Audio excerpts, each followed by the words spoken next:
সরকারের নগদ বলেই কিন্তু মানুষের একটা আস্থা আছে।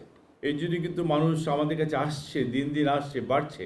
সম্মানিত উপস্থিতি, ডাক বিভাগের মানুষের আস্থা দীর্ঘদিনের, আর তাই ডাক বিভাগের নামে প্রতিষ্ঠিত মোবাইল ফিনান্সিয়াল সার্ভিস নগদ দ্রুত সাধারণ মানুষের নিকট জনপ্রিয় ওঠে। কিন্তু নগদে কিছু কার্যক্রমের কারণে নগদ সম্পর্কে মানুষের মধ্যে নেতিবাচক ধারণার সৃষ্টি হয়েছে। আমি ডাক বিভাগকে বলবো, চুক্তি অনুযায়ী মনিটরিং জোরদার করে স্বচ্ছতা ও জবাবদিহিতা নিশ্চিত করে নগদকে একটি আস্থাশীল প্রতিষ্ঠান গড়ে তুলতে হবে।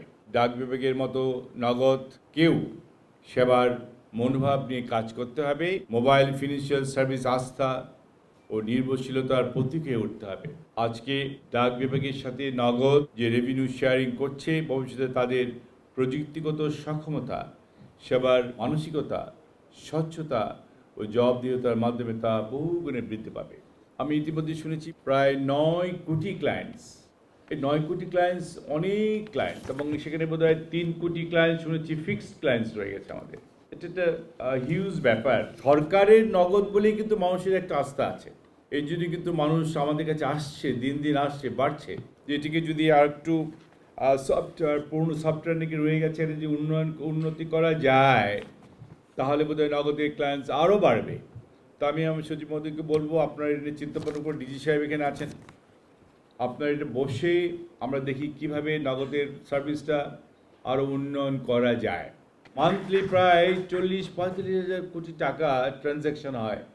It's a lot of money, এবং এটাকে আরও এগিয়ে নিয়ে যাবে, সুযোগ আছে সেখানে।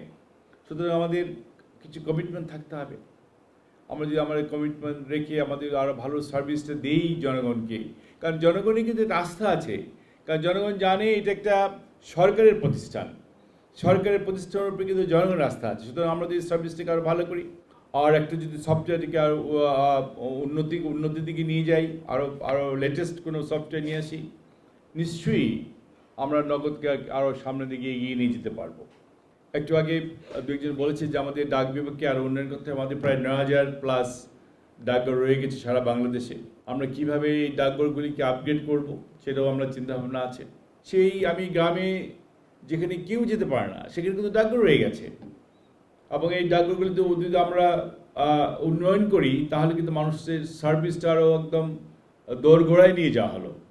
আমরা কিন্তু চিন্তা ভাবনা করছি, আমাদের মিনিস্ট্রিতে কিন্তু আমরা ভাবছি যে এই ডাকঘরগুলিকে কীভাবে একটু আপগ্রেড করে এই সব আইডিয়াগুলি যেগুলি বাইরে থেকে আমরা নিয়ে এসেছি, এগুলি করা যায়।